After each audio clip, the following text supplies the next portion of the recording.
వ్యవస్థలో ఒక భాగం. కులం అనేది వ్యవస్థలో సమాజంలో ఒక భాగం. నేను ఎన్నికల కన్నా ముందు కూడా ఏదైతే మేము ధరావత్ సొమ్ము 25,000 కట్టాలి. ఆ 25,000 కూడా నేను వచ్చిన నేపథ్యం వామపక్ష నేపథ్యం కాబట్టి నేను గొంగు జాబి డబ్బులు అడుక్కొని పెట్టినప్పుడు ఒక మాట మాత్రం చెప్పిన, అంటే ఈ సమాజంలో డబ్బులు అడుకుంటే అంటే ఒక నాయకుడు అనేది మారి తరం మారుతూ వస్తుంటే ఇప్పుడు రాజకీయాలే ఫైనాన్షియల్ రాజకీయాలు కాబట్టి ఒక 1,000 రూపాయలు మాత్రం ఎక్కువ 1,000 రూపాయలు 500 ఇద్దరు ముగ్గురు 1000 నాకు 25,000 అనేది కింద పెట్టి నా రాసిన ఇంకా నాకు సరిపోయిన ధరవుతాడు. ఎన్నికలు నిలవడం అనేది మనోళ్ళే, నిలబడిన తర్వాత ఒక రోజు 2 రోజులు బిర్యానీ పెట్టుకున్నాం అన్నం తినాలని అంటున్నారు మనోళ్ళే. ఆ తర్వాత మళ్ళీ ఇంకా లాంగ్వేజ్ ఇక్కడ చెప్పొద్దు, కానీ ఇది ఆరగా తింటారు ఎందుకు నిలబడి చేత కాకుండా. అంటే సక్సెస్ మంత్ర అంటే ఏం చెప్తారు, క్లుప్తంగా ఎట్లా గెలిచినారు అనేది ఒక ఆసక్తి నెలకొంది. వదిరాజు గారు మీకు ఎట్లా ఉంటుంది? బండి నడవాలంటే పెట్రోల్ లేకుండా బండి నడవదు. ఇంధనము పోసే వ్యక్తిగా ఈరోజు వదిరాజు గారు కొంత ఉన్నది వాస్తవం. కార్యక్రమం పెట్టి ఓటింగ్ జరపడం అంటే నేను జనాలను తెచ్చుకున్నా ఓట్లు వేసినా కానీ ఎడబెట్టి ఓట్లు వేస్తాను. ఈజీగా సీట్లను కొట్టేయాలని అంటే ఏమంటారు? బీసీల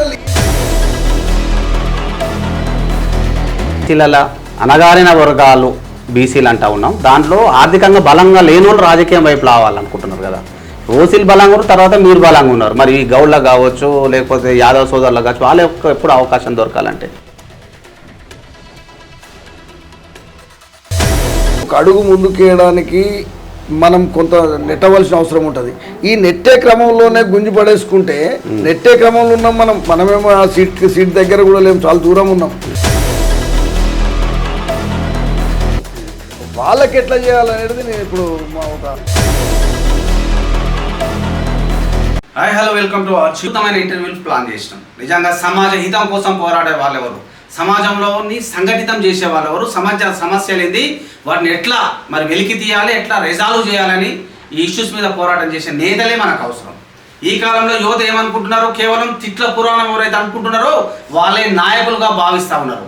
రాజకీయాలంటే అసహించుకునే పరిస్థితి ఉంది. మరి ఒక సంఘంలో పనిచేయాలని ఏమొస్తుంది ఈ సంఘంలో, మరి ఏదో పోయి టైంపాస్ చేస్తుంది తప్ప మిగిలేది ఏం లేదు అంటూ మరి వారు అసన్నాయాలను కాలుస్తున్న సందర్భం కూడా చూసినాం. మరి వీటన్నిటికి చరమగీతం పాడాలంటే సంఘం బలోపేతం కావాలి, సంఘం నాయకులు మంచి సబ్జెక్ట్ ఉండాలి. వాళ్ళు మరి ఆ సంఘం సభ్యులను కావచ్చు, సమాజాన్ని కావచ్చు చైతన్యం తీసుకునే బాధ్యతలు తప్పకుండా వాళ్ళు తీసుకోవాలి. అట్లాంటి నాయకులను మేము ముందుంచే ప్రయత్నం చేస్తూ ఉన్నాం. ఒకవైపు ఎమ్మెల్యేలు, మంత్రులు వీళ్ళ ఇంటర్వ్యూలు తీస్తూనే మరి నిజంగా కూడా సమాజంలో పోరాటం చేసేవాళ్ళు, సమాజ అసమానతలపై అల్పెరగకుండా శ్రమించే ఒక శ్రామికులను మేము ముందుంచే ప్రయత్నం చేస్తూ ఉంది ఆర్జీ మీడియా. దాంట్లో బాగా పనిచేస్తారట అన్న, మేము కూడా కేస్ స్టడీ చేసినాం. మరి చాలామందితో మాట్లాడే ప్రయత్నం చేస్తే ఏ సంఘం తీసుకున్నా అందులో ది బెస్ట్ సంఘంలో ఉన్నారు, బాగా పనిచేస్తూ ఉంటారు, నిరంతరం పనిచేస్తూ ఉన్నారు. పొద్దు నుంచి మొదలు పెడితే రాత్రి నిద్రపోయే వరకు కూడా సంఘం కోసం పరితపిస్తూ ఉంటారట. బడుగుల కోసం, బలహీన వర్గాల కోసం ఆయన పనిచేస్తూ ఉంటారని తెలిసింది. తనే సర్దార్ పుట్టం పురుషోత్తం రావన్న, తన దగ్గరకు వచ్చినాం. ఆయన ఏ సంఘం మీకు తెలుసు కాబట్టి నేనేం చెప్పే ప్రయత్నం చేస్తాను. ఒక సంఘానికి ఆపాదించొద్దాను. ఒక సంఘానికి పనిచేస్తే తప్పేం లేదు. ఒక కులానికి ఉన్నప్పుడు ఆ కుల సంఘంలో మనం తప్పకుండా పనిచేయాల్సిందే. మునూరు కాపు రాష్ట్ర అధ్యక్షుడిగా కూడా ఎన్నికైన 2సారి. ముందు కాంగ్రెస్ చెప్తూ మరి ఆయనతో ఇంటర్వ్యూ చేసే ప్రయత్నం కూడా చేద్దాం. మరి అన్నతో మాట్లాడదాం. నమస్తే అన్న, బాగున్నారా? ముందుగా మీకు కంగ్రాచులేషన్స్. మరి ఒక రాష్ట్ర అధ్యక్షుడిగా ఎన్నికయ్యారు మునూరు కాపు సంఘానికి, ఎట్లా ఉందన్న, ఎట్లా అనిపిస్తుంది? చాలా బాగుంది. ఎందుకంటే ఈరోజు ఒక బలమైన శక్తిగా ఈరోజు రాష్ట్ర వ్యాప్తంగా బడుగు బలహీన వర్గాలను ఇతర కులాలతో కలుపుకొని ఈ కాపు కమ్యూనిటీ సబ్బన్న జాతికి కలిసి పనిచేసే కులంగా ఉంటుంది.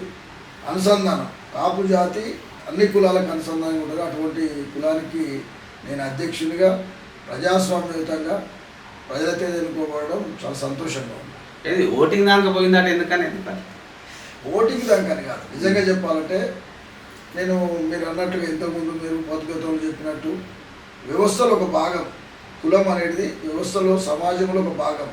ఆ సమాజంలో ఆ కులాన్ని బాగు చేసుకుంటూనే ఇతర కులాలతో కలిసి పనిచేయాలనే ఉద్దేశంతో ఉన్నప్పుడు ఆ కులాన్ని బాగు చేయాలనే ఉద్దేశంతో మన దగ్గర అపెక్స్ కౌన్సిల్ అని ఒక శిఖరాగ్ర సభ ఉంటుంది. ఆ అపెక్స్ కౌన్సిల్ ఒక బయల అంటే మనం రాజ్యాంగం ఏ విధంగా అయితే నిర్మాణం చేసుకున్నామో మా కులానికి కూడా ఒక రాజ్యాంగ నిర్మాణం చేసుకున్నాం.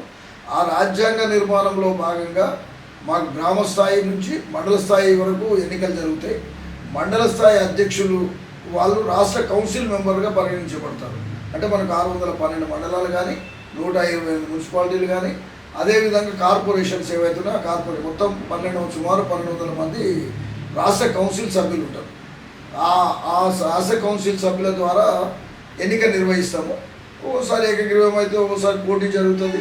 ఈసారి పోటీ ఉన్నది కాబట్టి అది దానికి మన జేడి లక్ష్మీనారాయణ గారు సిబిఐ మాజీ డైరెక్టర్ చీఫ్ ఎలక్షన్ కమిషనర్గా, ఆ తర్వాత మంగబాబు మన కమర్షియల్ ట్యాక్స్ కమిషనరు, విశ్రాంత జాయింట్ కలెక్టరు నాగేంద్ర బాబు గారు వీళ్ళు ఎలక్షన్ కమిషన్ సభ్యులుగా ఉండి పారదర్శకంగా ఎటువంటి అది లేకుండా నిర్వహించడం జరిగింది. అందులో ప్రజలు మరి ఏకగ్రీవంగా అంటే నిజంగా ఏకగ్రీవంగా అనుకోవచ్చు 700 చిల్లర ఓట్లు పోలైతే అందులో 611 ఓట్లు నాకు రావడం జరిగింది. కొంచెం చిల్లర ఓట్లు పోతే ఆ తర్వాత ఆ విధంగా వెనక్కి రావడం చాలా సంతోషంగా. ఎందుకు అంత నమ్మకం మునూరు కాపు సభ్యులకు కావచ్చు? అంటే ఏం హామీలు ఇచ్చినారు, ఎట్లా మీరు వాళ్ళని మోటివేట్ చేయగలిగినారు? ఎందుకంటే వన్ సైడ్ అయిపోయింది కదా ఎలక్షన్. నిజంగా చెప్పాలంటే నేను గత ఎన్నో సంవత్సరాల నుంచి కులంతో కలిసి 1982 నుంచి కులంతో కలిసి పనిచేస్తున్నా. అందులో భాగంగానే నేను ఎన్నికల కన్నా ముందు కూడా ఏదైతే మేము ధరావత్ సొమ్ము 25,000 కట్టాలి. ఆ 25,000 కూడా నేను వచ్చిన నేపథ్యం వామపక్ష నేపథ్యం కాబట్టి మేము కొంగు జాబి డబ్బులు అడుక్కొని ఏదైతే ధరావత్ సొమ్ము కడతాం. నేను ఏ ఎలక్షన్ నిలబడ్డా ఇంతకుముందు ఏ ఎలక్షన్ కూడా అదేవిధంగా కట్టినా. ఈసారి కూడా నాకు ఆ 25,000 మీ ఓటర్స్గా ఇవ్వమని ఓటర్స్ గ్రూప్ ఉంటుంది. ఇదే 1200 మంది గ్రూప్లో నేను పెట్టడం జరిగింది.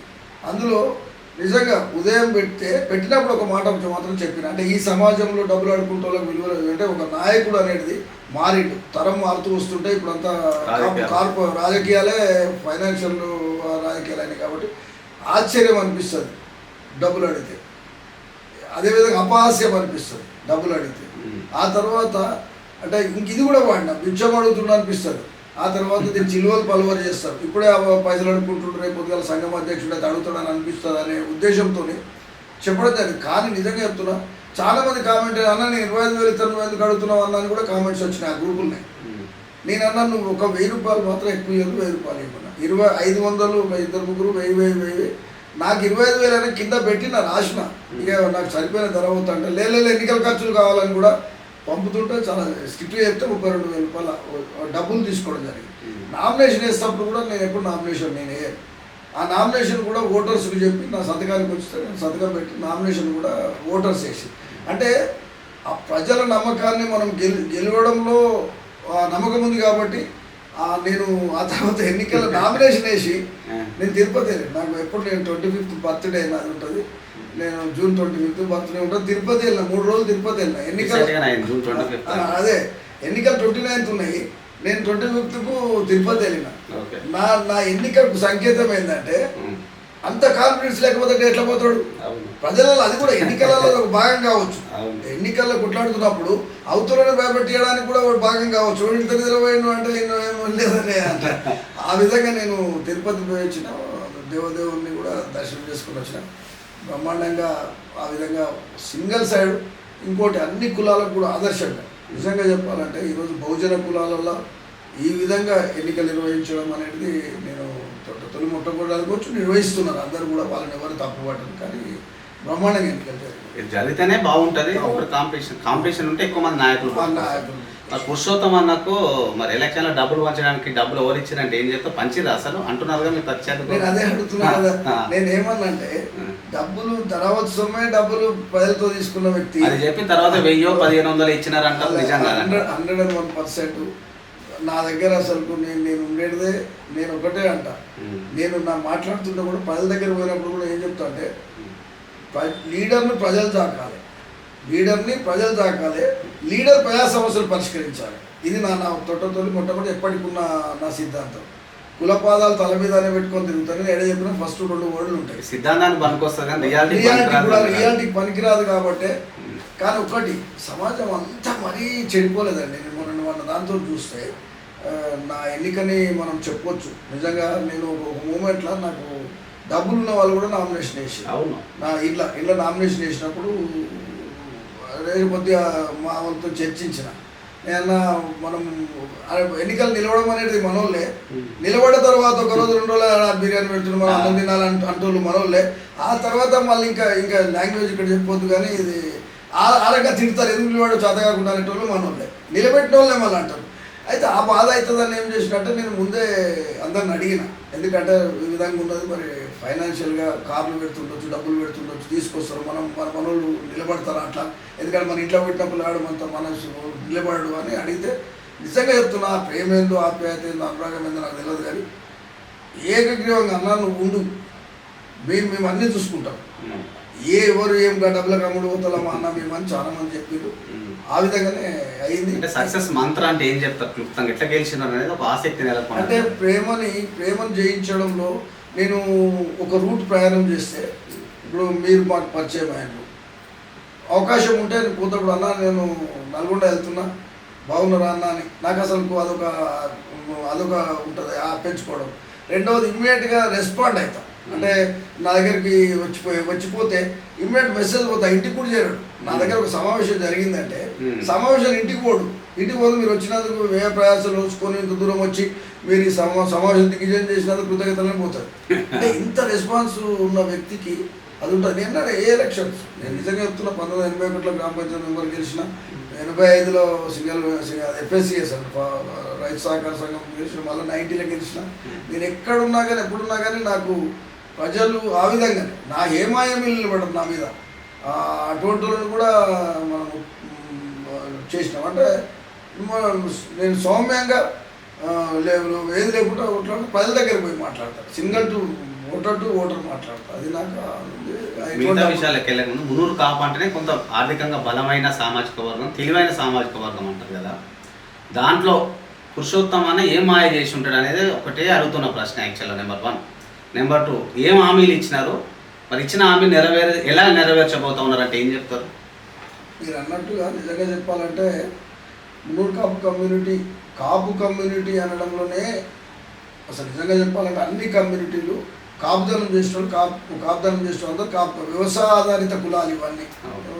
చాలా కులాలు ఉన్నాయి. ఆ కులాలలో ఈ మునూరు కాపు అనేది కూడా ఒకటి. ఈ కాపులతో ఇంతకుముందు చెప్పినట్టే పంట మార్పిడి ఉన్నప్పుడు ఏమవుతుందంటే వ్యవసాయం ఆధారితంగా ఉన్న పంట కమ్మరి, కుమ్మరి, చాకలి, మంగలి, వడ్రంగి ఈ సబ్బండ కులాలు ఏవైతున్నాయో, ఈ సబ్బండ కులాలు వ్యవసాయం మీద ఆధారపడి అక్కడ పంట పండితేనే కానీ ఆ ఊళ్ళో సుభిక్షంగా ఉండేది. ఆ సొమ్ములు కొనాలన్నా పంట పండితేనే. అప్పుడు ఏమవుతున్నా అన్ని కులాలతో అనుసంధానం ఉన్న కులంగా కొంత పెద్దన్న పాత్ర పోషించిన కులాలుగా కాపు కులాలు చెప్పవచ్చు. అటువంటి కులానికి కొంత ముందు వాళ్ళకి ఎడ్యుకేషన్ కావచ్చు అటువంటి రావడంతో కొంత ముందు వరుసలో ఉన్నారు, రాజకీయం కూడా ముందు వరుసలో ఉన్నారు. అటువంటి రాజకీయాల్లో మీరు అన్నట్టు ఇప్పటి సమాజం అంటే నిజంగా మనం చూస్తే ముందు తరం ఎమ్మెల్యేసు ఇంటికి వచ్చేవారన్నా ఆఖరికి సైకిల్ తీసుకొస్తే కూడా సైకిల్ మీద ఎక్కిపోయి ఎమ్మెల్యే కూడా పోయిన దినాలు మనం చూసినాం. బట్టలు ఇసి చేసుకురా అంటే ఒక కార్యకర్త వస్తే బట్టలు ఇసి చేసుకొస్తే బట్టలు వేసుకుపోయినా చూసినాం. రెండో తరం వచ్చే వరకు ఏమైందంటే జర బెదిరియడం, ఫైనాన్సర్స్ బెదిరియడం షురు అంటే బెదిరించే వరకు వీళ్ళేమని మన డబ్బులు పెట్టి మనం బెదిరించుకోవడం ఏందని వాళ్ళే వచ్చింది. ఇప్పుడు ఇది మూడో తరం. అయితే మొదటి తరం నాయకుడు ఏంటంటే ప్రజలు సాగితే ఉండే నాయకులు కాబట్టి నాకు అవే విలువలు ఉన్నాయి కాబట్టి మనుషులను అట్లా ప్రమోట్ చేసుకుంటా. ఒక వ్యక్తిని ప్రమోట్ చేసుకున్నాక ఆ వ్యక్తులు ఎటువంటి ప్రలోభాలు లొంగరు. మన నాయకత్వము చేస్తున్నాం కాబట్టి. నేను గత ఎన్నో సంవత్సరాల నుంచి ఉన్నా కాబట్టి నా ఫాలోవర్స్ ఎవరైతే ఉన్నారో వాళ్ళు వన్ సైడ్గా ఉంటారు. వన్ సైడ్ ఓటే కాదు, వ్యక్తిత్వం కూడా చూపిస్తారు. ఎందుకంటే అన్న అనే ప్రేమ ఉంది. ఇంకోటి అవతల వ్యక్తి మాకు నిజంగా ఇంకోటి రెండోది కూడా ఆలోచన వచ్చిందంటే సమవుజ్జి కాకుండా కూడా ఎన్నికలలో వచ్చినప్పుడు కొంత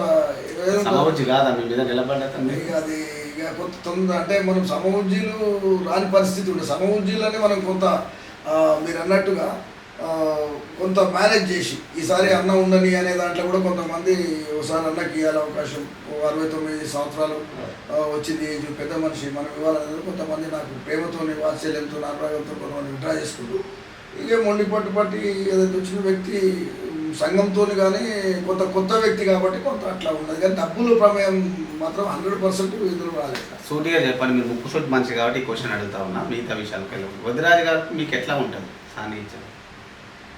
వద్దిరాజు గారితోనే సాన్నిధ్యమే కాదు మిత్రుత్వం కూడా ఉంటుంది. కానీ మిత్రుత్వంతో పాటు ఏదైతే ఈరోజు సమాజానికి కొన్నిటి దగ్గర కొంత అవసరం అంటే బండి నడవాలంటే పెట్రోల్ అవసరం. పెట్రోలు లేకుండా బండి నడవదు.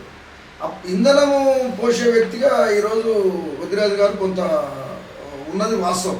మొన్న కార్యక్రమం చేయడంలో జలవిహార్లో కార్యక్రమం పెట్టి ఓటింగ్ జరపడం అంటే నేను జనాలను తెచ్చుకున్నా ఓట్లు వేసినా కానీ ఎడబెట్టి ఓట్లు వేస్తాను. కానీ ఆయన చదివింది వాస్తవం.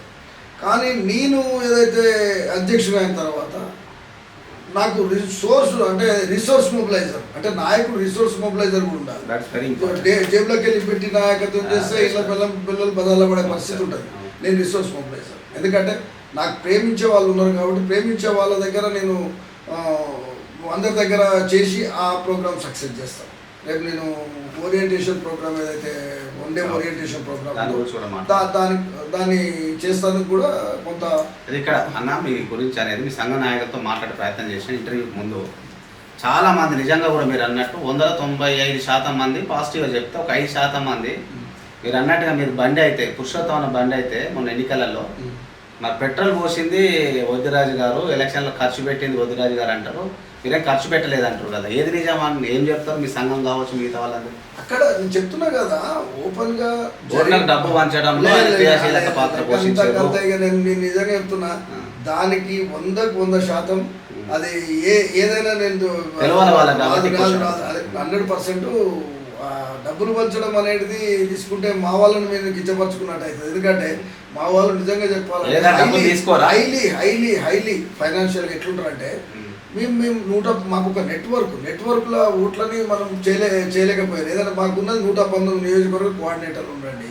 119 నియోజక కోఆర్డినేటర్కి ఒక కోఆర్డినేటర్ కింద 3, 4, 5 మండలాలు ఉంటాయి. 5 మండలాలకు ఒకవేళ రానుపోయిన ఖర్చు చూసుకుంటాను కూడా ఈ కోఆర్డినేటర్ చూసుకునే కెపాసిటీ ఉన్న పర్సన్స్ ఉన్నారు. అంటే అక్కడ కాదు మాకు డైరెక్ట్ ఓటర్తో సంబంధం లేకుండా 119 మంది మాకు ఒక నెట్వర్క్ ఉంది కాబట్టి ఆల్రెడీ నెట్వర్క్తో నేను బాగున్నా కాబట్టి మాకు 95 నియోజకవర్గాల నుంచి ఓటర్ లిస్ట్ ఆశించాలి. ఎందుకంటే క్లియర్గా ఉంది ఇక్కడ మాకు ఒక వ్యక్తి ఉన్నాడు. ఆ వ్యక్తికి నేను చెప్పిన ఆ వ్యక్తి ఎట్లా దొరకొచ్చిండు ఎట్లా దొరకపోయిండు ఏం చేసిండు అనేది ఆయనకు పరిమితం అవుతుంది. కాబట్టి నాకు ఆయనతో లింక్ ఉంది కాబట్టి ఆయన వస్తప్పుడు పోతప్పుడు అది చేయొచ్చు. కానీ ఎటువంటిది ఇందులో వద్దిరాజు ప్రమేయము ఎంతవరకు అక్కడ వచ్చిన హాల్ బుక్ చేయడం కానీ అక్కడ వచ్చిన వాళ్ళకి అతిథులకు భోజనం పెట్టడం కానీ అంతవరకు అది వాస్తవం. ఎందుకంటే ఆయన ఇన్వైట్ చేసినప్పుడు అంతవరకు వాస్తవం. అది ఎవరిని అడుగుతాం. ఎట్లా మనం ఇప్పుడు ఒక్కటండి అందరికీ మాట్లాడుతారు ఈరోజు మీరు ఒకటి మాత్రం చెప్తున్నా. ప్రభుత్వం కూడా ప్రజా సొమ్ముతోనే ప్రభుత్వం నడుస్తుంది. ఏదైనా అంతే కదా.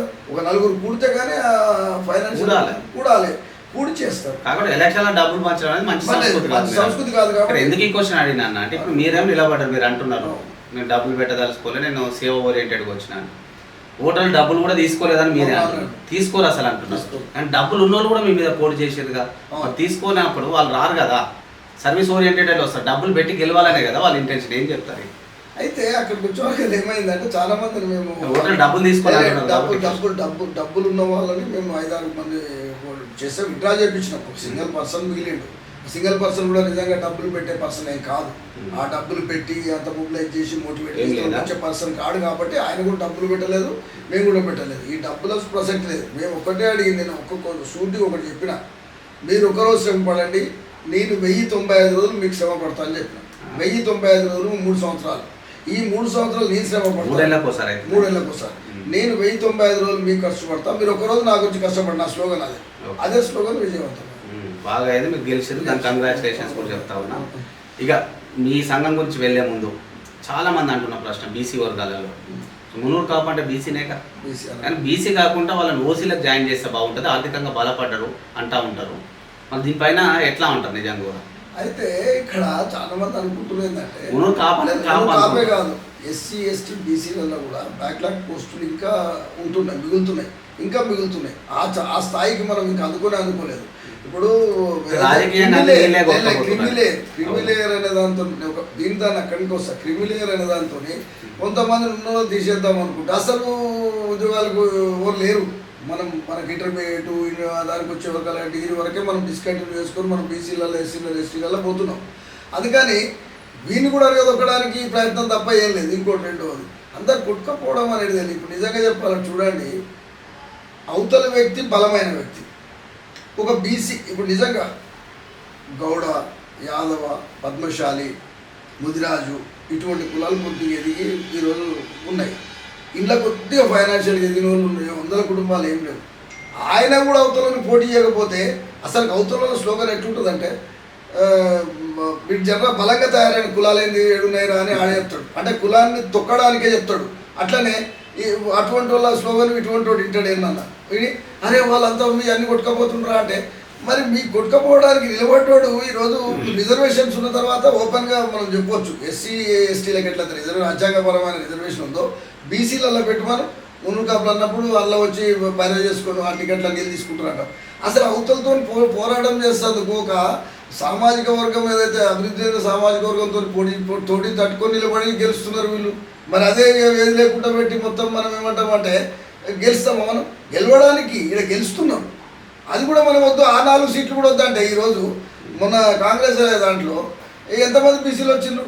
మరి మనం 119 సీట్లు ఉన్నాయండి. 119 సీట్లలో వచ్చిన సీట్లన్నీ ఈజీగా సీట్లను కొట్టేయాలని అంటే ఏమంటారు? బీసీలలో ఈజీగా సీట్లు కొట్టేయాలని కాదు, బీసీలు నిలబడి గెలవడానికి అయితే ఈరోజు మీరు ఇంతకుముందు నాకు అడిగినారు. ఈరోజు అన్ని రకాల వ్యసనాలకు కానీ అన్ని రకాలుగా ఉన్నారండి ఓటర్స్. ఇప్పుడు ఈరోజు ఓపెన్గా అంటుండు అన్న ముందైతుంది కానీ అన్నకేసి వాళ్ళే నేర్పిరు. మనకి పైసలు ఎట్లా నేర్పిరు అంటే ఉన్నత వర్గాలు ఎట్లా చేసినట్టే మనతో పంచిస్తారు పైసలు. ఇన్ని కోట్లు మీ దగ్గర ఉన్నాయని అని ఆ కోట్లు ఇన్ని చేతిలో పెట్టి పంచిపించే వరకల అమ్మో కోట్ల భయానికి వీడు ఉంటాడు. అంటే పరిస్థితి ఎట్లా తీసుకొస్తాడంటే ఆ విధంగా ఎప్పుడైతే ఈ సమాజంలో కొద్ది గొప్ప ఎదిగిన కులాలను అరగదొక్కడానికి వాడుతున్న ఈ మంత్రం తప్ప ఏ లేదు.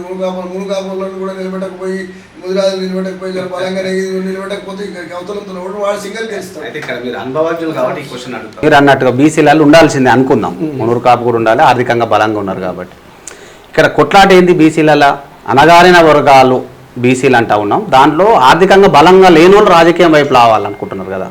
ఓసీలు బలంగా ఉన్నారు, తర్వాత మీరు బలంగా ఉన్నారు. మరి గౌడ్లకు కావచ్చు లేకపోతే యాదవ్ సోదరులకు కావచ్చు వాళ్ళ ఎప్పుడు అవకాశం దొరకాలంటే ఏం చెప్తారు? ఇప్పుడు డబ్బులు ఉన్న వాళ్ళకి అవకాశం అంటే ఎట్లా అనేది? డబ్బులు ఉన్న వాళ్ళ అవకాశాన్ని కాదు. ఇప్పుడు మనం ఒక ఆలోచన ఎప్పుడైతే ఒక అడుగు ముందుకేయడానికి మనం కొంత నెట్టవలసిన అవసరం ఉంటుంది.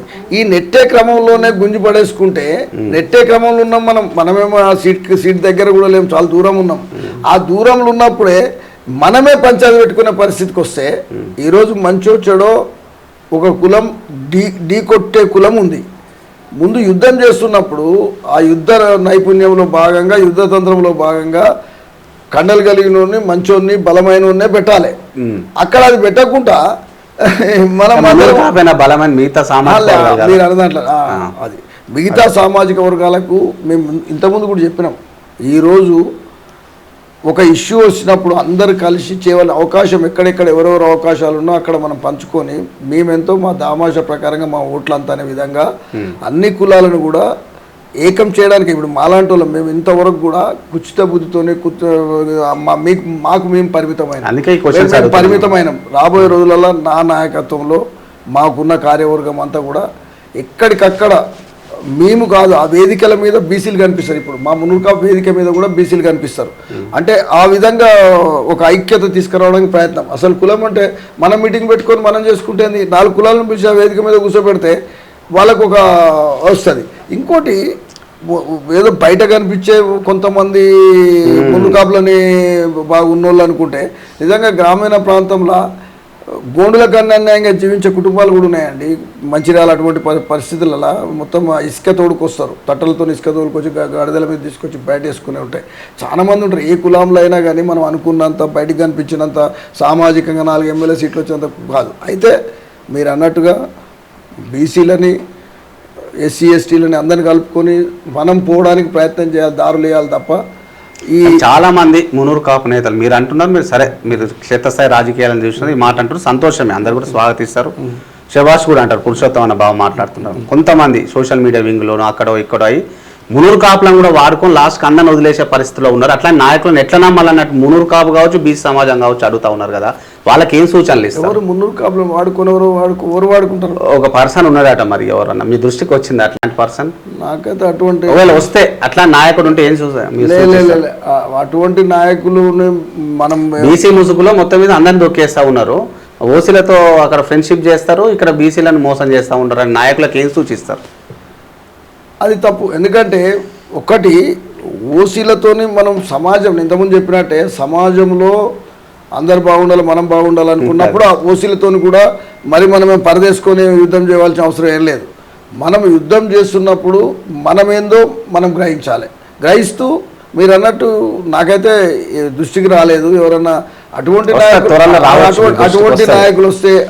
నాయకులు వస్తే ఖచ్చితంగా ఖండిస్తారా మీరు? ఖచ్చితంగా నేను ఒకటి మాత్రం చెప్తున్నా. ఎందుకంటే మంచో చెడో మనకు దర్జా బీసీ దర్జాలో మనం అందరం బతుకుతున్నాం, మన సబ్బండ జాతితో. ఇంకోటి మేము వచ్చిన నేపథ్యం కూడా కులం కుళ్ళు మతం మత్తు అనే నేపథ్యంతో వచ్చిన వాళ్ళం. నిజంగా చెప్పాలి, కులాన్ని కూడా కాకుండా రెండే కులాలు ఉన్నాయి, ఉన్నత వర్గాలు లేని వర్గాలు అనే దాంట్లోకి వెళ్ళి వచ్చిన వాళ్ళము.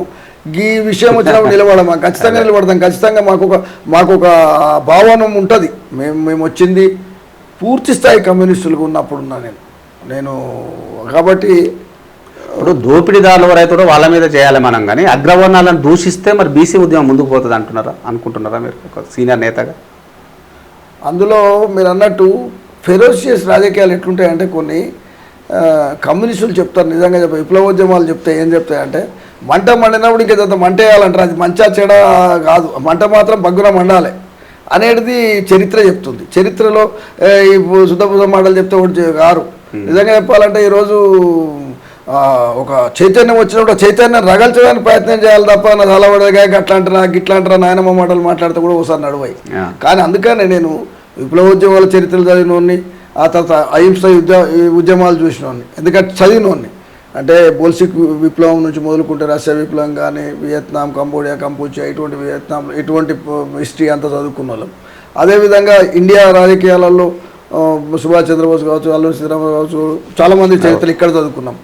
ఆ తర్వాత అక్కడ అహింసా పద్ధతిలో గాంధీ సిద్ధాంతం చదువుకున్నాం. ఆ తర్వాత ఇప్పుడు కూడా మొన్న జరిగిన తెలంగాణ పోరాటం చూసినాం, ఏది తొలి దేశ పోరాటం చూసినాం, మలి దేశ పోరాటం చూసినాం. ఈ రెండింటికి వ్యత్యాసం చూసినాం. కాబట్టి అందుకనే నేను ఏమంటున్నట్టు మీరు అన్నట్టు రెండింటిని కలుపుకొని అంటే ఎక్కడ ఫెరోషియస్ ఉండాలో అక్కడ ఉండాలి, ఎక్కడ తగ్గాలో అక్కడ తగ్గాలి. ఈ రెండింటిని చేసుకుంటే ఖచ్చితంగా ఉంటుంది. కానీ టోటల్ ఫెరోషియస్గా ఉన్నా కానీ సబ్బండ ఇవన్నీ మనని తొక్కడానికి ప్రయత్నం చేస్తాయి. ఎక్కడెక్కడ తగ్గాలో ఎక్కడ మెలకువతోని ముందు ప్రయాణం చేయాలో తెలుసు కాబట్టి ఖచ్చితంగా ఆ విధంగా ఉంటుంది. అంటే టోటల్గా మీరు అన్నట్టు అది ఉండదు, కొద్దిగా అంత ఫెరోషియస్గా ఉంటుంది, కొద్దిగా తగ్గుతాం, కొద్దిగా అవసరం ఉన్న దగ్గర లేచి నిలబడతాం. ఇప్పుడు సంఘం సమస్యలు మీరు ఏం గుర్తించేస్తారు? ప్రధానంగా ఇప్పుడు మీ సంఘం ఉంది, మీరు రాష్ట్ర అధ్యక్షులుగా ఉన్నారు, ప్రధానమైన ఇప్పటికిప్పుడు ఏం సమస్యలు, యుద్ధ ప్రాతిపాదికన పూర్తి చేసే సమస్యలు ఏమంటే ఏం చెప్తారు, ఎట్లా దాన్ని సాల్వ్ చేయాలంటే? యుద్ధ ప్రాతిక అంటే మా కుల విషయానికి వచ్చినట్లయితే ఏంటంటే నిజంగా చాలా సంఘాలు ఉన్నాయి. ఎవరికి వాళ్ళు సంఘాలు పెట్టుకొని ఎవరికి వాళ్ళు ఏదో మేము సేవ చేస్తున్నాం అనే దాంతో.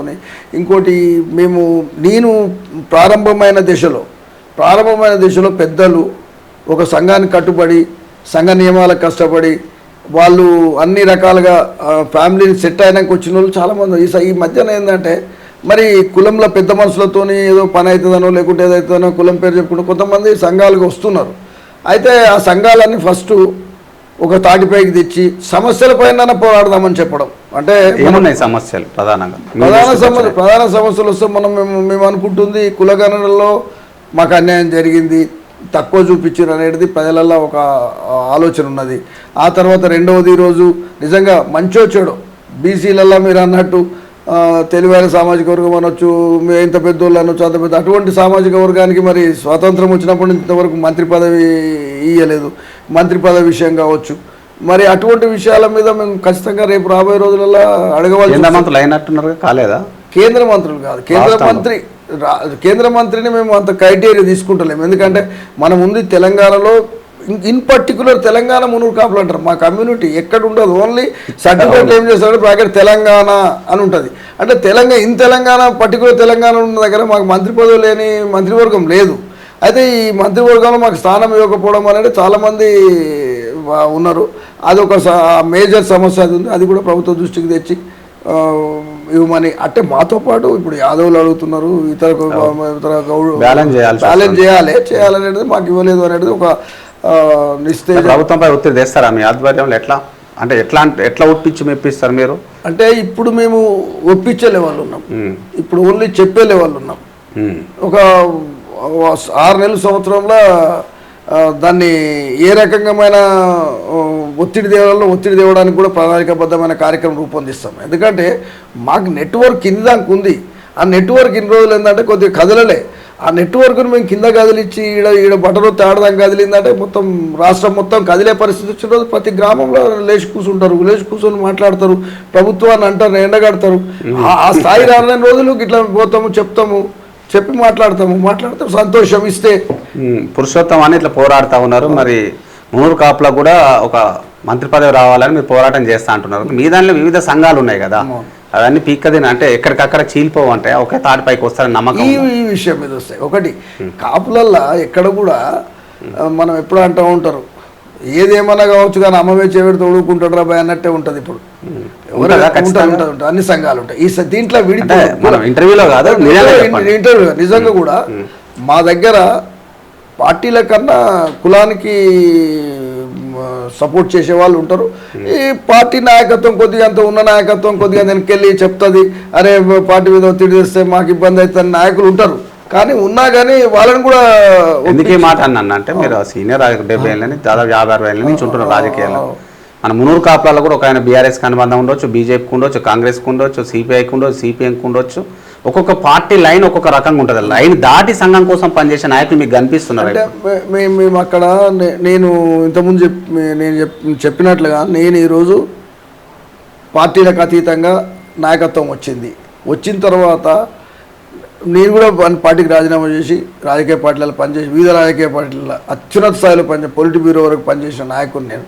కాబట్టి అన్ని రాజకీయ పార్టీలలో ఏం జరుగుతుందో కూడా తెలుసు. కాబట్టి ఇప్పుడు నేను వచ్చిన దాంట్లో కింది దాకా కూడా ఆ స్థాయి లీడర్షిప్లు పెంపొందించాలి. ఇప్పటిదాకా ఏమైందంటే మూస పద్ధతి రాజకీయాలు ఉన్నాయి. మూస పద్ధతి రాజకీయాలు ఎట్లా అంటే నాయకుని వెంబడి రాజకీయాలు ఉన్నాయి. మనం పెంచే విధానాన్ని బట్టి ఈరోజు మీరు చూడండి, విప్లవోద్యమాల వల్ల అసూలు భాషి రోజుకి అసూలు భాస్తుంటే కూడా ఇంకా జనాలు దాంట్లో భర్తీ అయ్యే పరిస్థితులలో ఉన్నారు. అంటే వాళ్ళు చెప్తాం చిన్నప్పటి నుంచే దాన్ని ఉగ్గుపాలతో పోస్తారు కాబట్టి ఉంటుంది. నీతో రోజు దోస్తా అని చెప్పించి ఉన్నోళ్ళు ఎంబడి తినిపించి బిర్యానీలు బిల్లు దాపించిన తర్వాత వాడు ఉద్యమం రమ్మంటే ఎందుకు వస్తాడు? నేను అందే అంటున్నాను. అందుకనే ఈ రోజు నుంచి మా ప్రారంభం అవుతుంది. ఒక నెట్వర్క్ ఎట్లాంటి నెట్వర్క్ ఉంటుందంటే సమస్య మీద పోరాడే నెట్వర్క్ను తయారు చేసి సమస్య మీద పోరాడుతుంది. సమస్య మీద పోరాడకుండా పైరవీలు చేసినాం అనుకో, ఆ పైరవీ రాజకీయాలు ఉంటాయి కాబట్టి ఇప్పుడు అన్నీ అట్లే ఉన్నాయి. అన్నీ ఇప్పుడు నేను ఈరోజు అందుకనే విత్ ఇన్ షార్ట్ ఖర్చులు కూడా పెరిగినాయి. రాజకీయ నాయకులు తప్పనం, సంఘ నాయకులు తప్పనం. పైన సమస్య మీద రాంట్లో కారు పోసుకోవాలి, డీజిల్ పోసుకోవాలి. ఇప్పుడు మెయింటెనెన్స్ పెరిగింది కదా, సంఘ నాయకులకేమో ఎమ్మెల్యే లెక్కనో ఎంపీల లెక్కనో జీతాలు ఉంటాయి కదా, మరి చేయకుండా ఎట్లా బతకాలంటారు? వాళ్ళు కూడా బతకాలి కదా. ఇక్కడ రెండు ఉండాలి. ఎందుకంటే ఫ్యామిలీ నడపడం వరకు నేను ఆ ఏజ్ దాటిన పిల్లలు అన్నిట్లలో ఎస్టాబ్లిష్ అయ్యారు కాబట్టి నాకు సమస్య తప్పింది. నాకు ఫైనాన్షియల్ మొబిలైజేషన్ నాకు తెలుసు. ఎందుకంటే ఒకరి మీద బర్డన్ పెట్టకుండా ఒక్కొక్క సమస్యను ఒక సమస్యను ఎవరికి ఏం చెప్పాలి. ఒక ఊరికి పోయినప్పుడు అన్న నేను వస్తున్నా, మేము 10 మంది వస్తున్నాం, ఇంత భోజనం తినిపి అని. నాకు ఎందుకంటే ఒక్క ఉదాహరణ చెప్పాలి. ఇక్కడ నేను ఒట్టిపర్తి రాఘవరెడ్డి గారు ఉన్నప్పుడు 1980లో భీమిరెడ్డి నరసింహారెడ్డి ఎలక్షన్ జరుగుతుంటే నేను ఆయన కార్లో, చిన్న కార్, నిజాం పీరియడ్ కార్లు ఉంటాయి చిన్న, నలుగురే కూర్చోవాలి. ఒక డ్రైవర్ ముంగట ఆయన కూర్చుంటే ఇద్దరు ఇంకా కూర్చుంటే ఊరికి పోయిన తర్వాత ఆయన అప్పటికి ఎమ్మెల్యే. ఊరికి పోయిన తర్వాత మీటింగ్ అయింది. మీటింగ్ ఆయన బో పెడతారా అంటే పెడతాం పట్టేలా లేదన్నాడు. అంటే 4 గంటలకు పోయినాం మేము. అంటే ఒక్కొక్క ఇంట్లో కాడ అప్పుడప్పుడు భోజనం 4 గంటలు. నేను వచ్చినాక అడిగి నాకు యాంగ్జైటీ, మీరు ఎమ్మెల్యే మనకి ఇంత భోజనం చెప్తే వండి పెట్టరా అని మనం వస్తున్నాం అంటే అన్నాడు. ఇప్పుడు మనము ఎన్నికల ప్రచారంలో ఉన్నాం. ఎప్పుడైనా ఒకరింటికి పోయి ఉట్టియాలి తినలే అంటే నీ భావాలు షేర్ చేసుకున్నాం, వాళ్ళ భావాలు షేర్ చేసుకున్నాం. 4 గంటలు ప్రచారం చేసినాం, 4 గంటల ఇబ్బంది పెట్టాలి, 4 గంటల భోజనం చేసినాం. అంటే అప్పటి నుంచి నాకేందంటే మనము కమ్యూనిటీ కాంట్రిబ్యూషన్ అంటాం. కమ్యూనిటీ కాంట్రిబ్యూషన్ లేకుండా రాజకీయాలు చేయడం కానీ సంఘాలు నడపడం కాదు. కమ్యూనిటీ మనకు ఎప్పుడు తెలుస్తుంది? నేను మన ధరావత్సవం అడిగితే తెలిసినప్పుడే నాకు ప్రజలతో మద్దతు ఉందని తెలిసింది. కానీ లేకుండా నేను చెవిలో పెట్టి నేను పట్టటోపని చెప్పి నేను డోలు కొట్టి డప్పు కొట్టి నేను ఎగిరితే వాడు ఆయన ఎగురుతుండేవా అని ఈడు సపోర్ట్ అంటాడు. అందుకని ఇన్వాల్వ్మెంట్ చేయాలి. అందుకని రిసోర్స్ అది కూడా ఇన్వాల్వ్మెంట్ చేస్తే నా షేరింగ్ ఎప్పుడైతే వస్తుందో చాలా బాగుంటుంది. షేరింగ్ లేని కార్యక్రమాలన్నీ ఫెయిల్యూర్ అవుతాయి. అందుకని నేను రాజకీయాల్లో షేరింగ్ ఉంటుంది, ఫైనాన్షియల్ మొబిలైజేషన్ ఉంటుంది, దానికి ఎటువంటి డోకా లేదు. మనము షేరింగ్తో ఎంతనైనా చేయొచ్చు. ఇప్పుడు సంఘం నాయకులను మనం ప్రధానంగా తీసుకుంటే ఏ సంఘం అయినా చాలామంది కమిట్మెంట్గా పనిచేసే వాళ్ళకి డబ్బులు ఉండవు. డబ్బులు ఉన్న వాళ్ళు వివిధ పనుల రీత్యా బిజీగా ఉండి సంఘానికి టైం ఇవ్వరు. మరి కమిట్మెంట్గా పనిచేసే వాళ్ళకు కొంత ఆర్థిక భరోసా కల్పించాలంటే ఎట్లాంటి ప్లాన్ చేస్తారు మీరు? మామూలుగా వాళ్ళకు నెలకు 10,000 15,000 అని రావాలి కదా, అట్లే మనం ప్లాన్ చేసినారు ఇప్పటివరకు?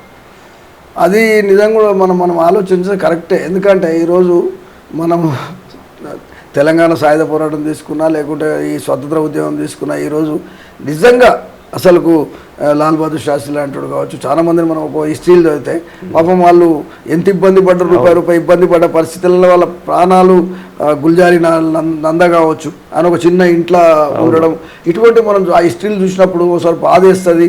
అరే మనం ఏం చేస్తలేం. నిజంగా వాళ్ళైతే నిజాయితీగా నిబద్ధతతో బతికే వ్యక్తులు ఈరోజు చాలా అరుదుగా ఉంటారు. అయితే ఓల్డ్ టైమర్స్ను కూడా మనం ఓంకార్ లాంటి ఓంకార్ ఎమ్మెల్యే ఉంటే ఆయన ఇల్లు ఉంటుంది, వాళ్ళ పిల్లలు ఉంటారు, పక్క కల్లా ఆ పార్టీ ఆఫీస్ ఉంటుంది. అంటే ఓంకార్ లాంటి వాళ్ళ ఇల్లే పార్టీ ఆఫీస్కి ఉపయోగించిన పరిస్థితి. ఆయనకు వచ్చే జీతం ఇస్తారు, ఓల్డ్ టైమర్ జీతం ఇస్తారు, అసలు ఎమ్మెల్యే జీతం వాళ్ళు తీసుకుంటారు. ఆ దేశ చూసినాం. ఈ దేశంలో మేము ఏమనుకుంటామంటే జర కొద్దిగా ఎదిగి ఎస్టాబ్లిష్ అయ్యి ఈ సంఘాన్ని ఆశించకుంటుండే క్యాడర్ ముందుని తీసుకురావాలనే ఆలోచన ఉన్నాం. ఫస్ట్ సంఘం మీద ఆధారపడే క్యాడర్ని ముందు పెడితే కొద్దిగా ఇబ్బంది అవుతుందని ఇప్పుడు ఏం చేస్తున్నామంటే మా కార్యవర్గాన్ని కూడా అట్లే ఎస్టాబ్లిష్ చేయాలనుకున్నాం. కొంత గొప్ప సంఘానికి ఖర్చు పెట్టే వ్యక్తులను ముందు తెచ్చి కింద ఎవరైతున్నారో వాళ్ళని తోలుకొచ్చే వ్యక్తి కావాలి. హైదరాబాద్ తోలుక రావాలంటే ముందు ఈయన ఫైనాన్స్ చేసి ఆ కార్లు ఎక్కించే వ్యక్తులను తయారు చేస్తున్నాం. వాళ్ళకి ఎట్లా చేయాలనేది నేను ఇప్పుడు మా ఒక సంస్థ ఈ మధ్యనే మునూరు కాపు మహిళా mutual aided consumer cooperative society limited అని ఒకటి పెట్టినాము. ఆల్రెడీ ప్రజాబజార్ అని ఒక చేసినాము. మేమేం చేస్తున్నామంటే నేను ప్రజాబజార్ పెట్టినాక చాలా ఇంట్రెస్టెడ్ ఏంటంటే నిజంగా 20, 30, 40% మార్జిన్ ఉన్నది. అసలు సబ్బు చూస్తే ఇంత మార్జిన్ ఉన్నది ఏం చెప్పని అనుకో. ఇంట్లో పెట్టుకొని కూడా 2,000 సంపాదించు, 3,000 సంపాదించు. ఆ 4-10 ఇండ్లకు అమ్ముకుంటే సరిపోయాయి. 4-10 ఇండ్లకు ఒక షాప్ పెట్టి కిరాణా షాప్ పెట్టి అమ్ముకుంటే వస్తాయి. చూసినాక నేను అందరిని ఇప్పుడు అది ఇంట్రడ్యూస్ చేయబోతున్నా. మా వాళ్ళకి ఏంటంటే నువ్వు ఇళ్ళకి వచ్చినావు అంటే ఈ 10,000, 20,000 నేను ఎంతో ఇప్పిస్తాయి, 20,000 పెట్టి స్వయం ఉపాధి కల్పిస్తే ఇంటికాడ భార్య తిట్టదు. ముందు ఆమెకి ఇంత చిన్న కిరాణా స్టోర్ పెట్టినామంటే కిరాణా స్టోర్కు నాకు ఐడియా వచ్చింది. మొన్న నేను పెట్టిన ఆల్రెడీ ప్రజాబజార్ పెట్టిన తర్వాత చాలా మార్జిన్ ఉందండి. అసలు నిజంగా చెప్తున్నా. సబ్బు మీద నువ్వు కిరాణా షాప్ పోతే మనకి అది చూపిస్తాడు, ఎంఆర్పి చూపించి ఇస్తాడు. ఎంఆర్పి కన్నా 20% ఏకంగా మీ సంఘ నాయకులను బిజినెస్ మ్యాన్లుగానే తయారు చేస్తున్నట్టుగా మీరు చేయాలి చేసి ఏదో రకంగా. అంటే మనము ఆయన బిజినెస్ మ్యాన్ అయితే కాదు. అలా నాకు ఎక్కడ కూడా ఇంట్లో గంటల సప్పుడు అయితే బయట పోయి తిరగారండి. ఆమె మంచిగా ఉందంటే నేను బయటకు వస్తాను. నేను ఈరోజు ఇంతతో వచ్చిన అంటే మా శ్రీమతి గారు అందుకని స్త్రీ ఏదైతే ఉందో ఆమె చేయడానికి ప్రయత్నం చేస్తున్నాం. అది ఒక సొసైటీ స్టార్ట్ అయింది ఆల్రెడీ. నేను ఆ వింగుకుని CEO దానికి చీఫ్ ఎగ్జిక్యూటివ్ ఆఫీసర్ నేను. అదొకటి స్టార్ట్ చేసిన, అది అతి త్వరలో బ్రాంచెస్గా మారుతుంది. ఇప్పుడు మీ సంఘం నాయకులు పెద్ద నాయకులు అనుకుంటుంటాం, ఎమ్మెల్యే స్థాయి వ్యక్తులు వివిధ పార్టీలో ఉంటారు కదా. బీఆర్ఎస్లో ఉండొచ్చు, బీజేపీలో ఉండొచ్చు, కాంగ్రెస్లో కూడా ఉండొచ్చు. హనుమంతరావు గారు లాంటి కావచ్చు, బండి కావచ్చు, ఈటెల కావచ్చు, ఇట్లా చెప్పుకోరు చాలా వద్దిరాజు కావచ్చు, వీళ్ళంతా ఉంటారు కదా. ఎట్లా ఉంటుంది వాళ్ళతో మీకు సాన్నిధ్యం? అంటే మిమ్మల్ని పార్టీ పరంగా చూస్తారా, లేకపోతే ఒత్తిడి తీసుకొచ్చే ప్రయత్నం చేస్తారా?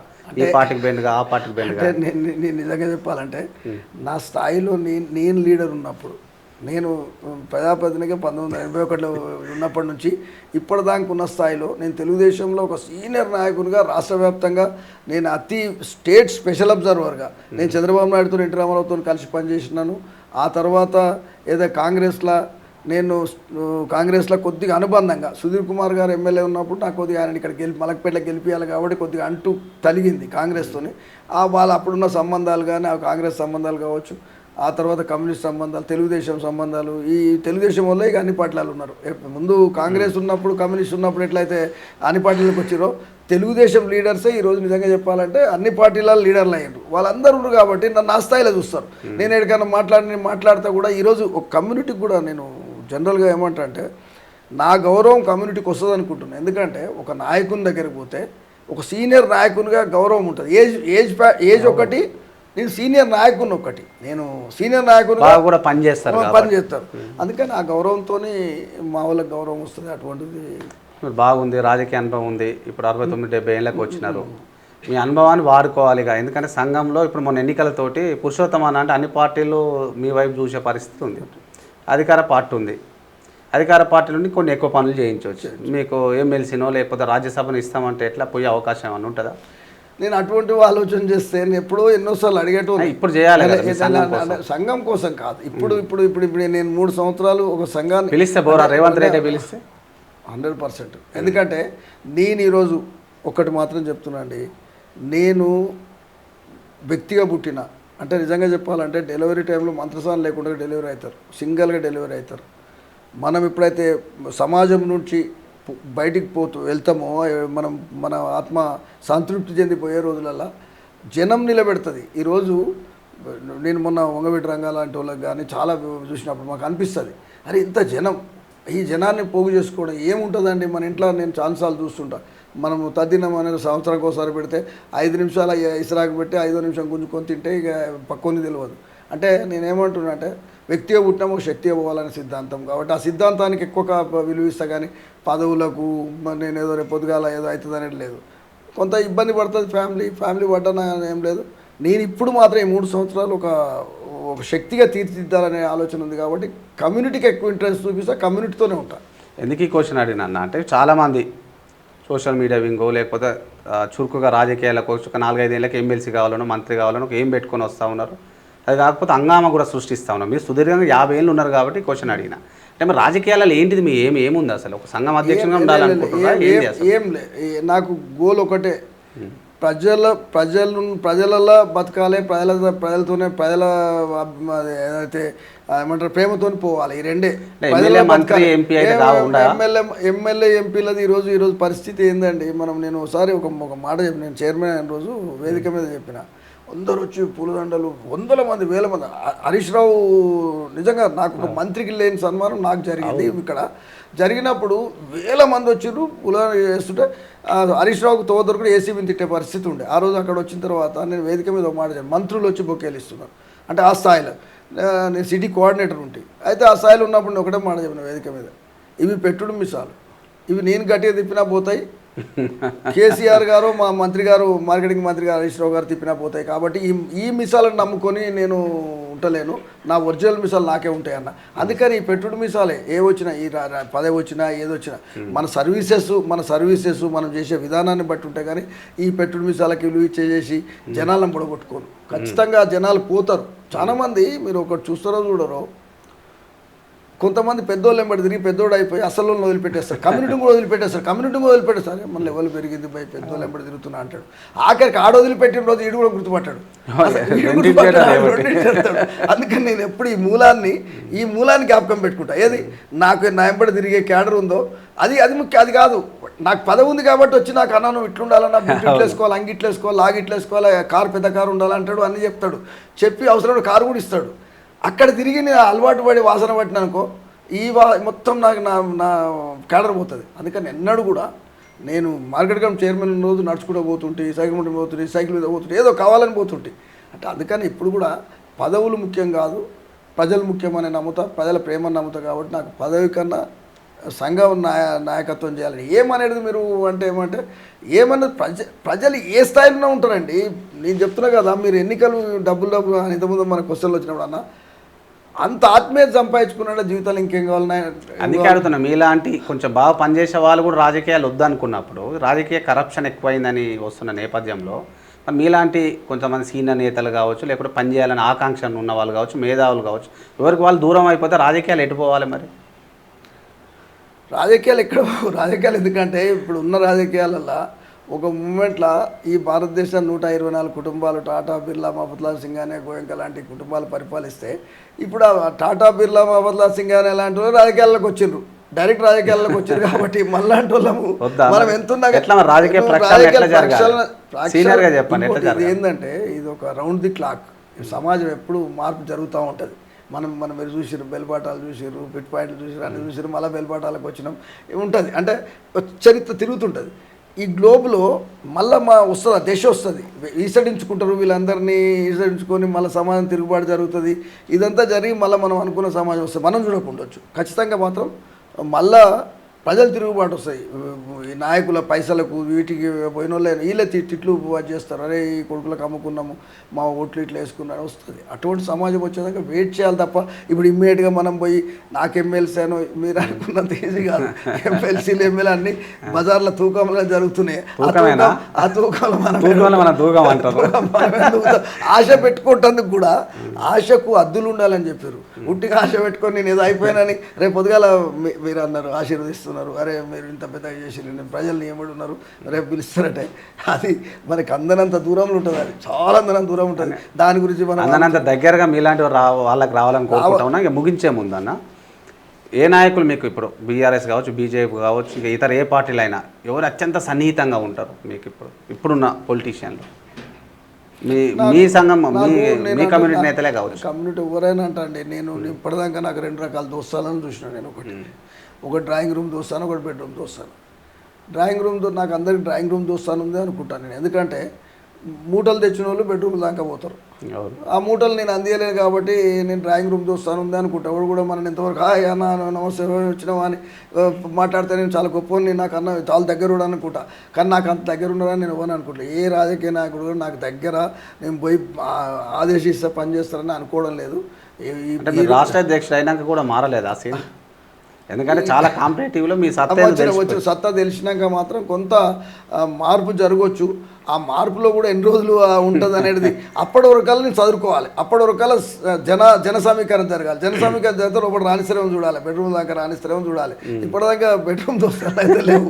అవి మూటల దోస్తాలకే ఉంటాయి, ఆ ఫైనాన్షియల్ సంబంధం ఉన్న వాళ్ళకే ఉంటాయి. కాబట్టి నేను ఉన్నది ఎందుకంటే ఏదున్నా మనం ఏదో గొప్ప చెప్పుకొని నాకు ఏ బెడ్రూమ్ లాగా పోయి మాట్లాడుతా అన్నకు నేను చెప్పగలుగుతా అనేది లేదు. అది మీకు లేనే లేదు. మీరు ఇంటర్వ్యూ చేస్తే తెలుసు. చివరికి ఏం చెప్తారన్న మీ సంఘం నేతలకు కావచ్చు, యువతకు కావచ్చు, తెలంగాణ ప్రజలకు కావచ్చు, మీ అనుభవాన్ని రంగరించి చెప్పాలంటే ఏం చెప్తారు? ఒక్కటి మాత్రం నిజం.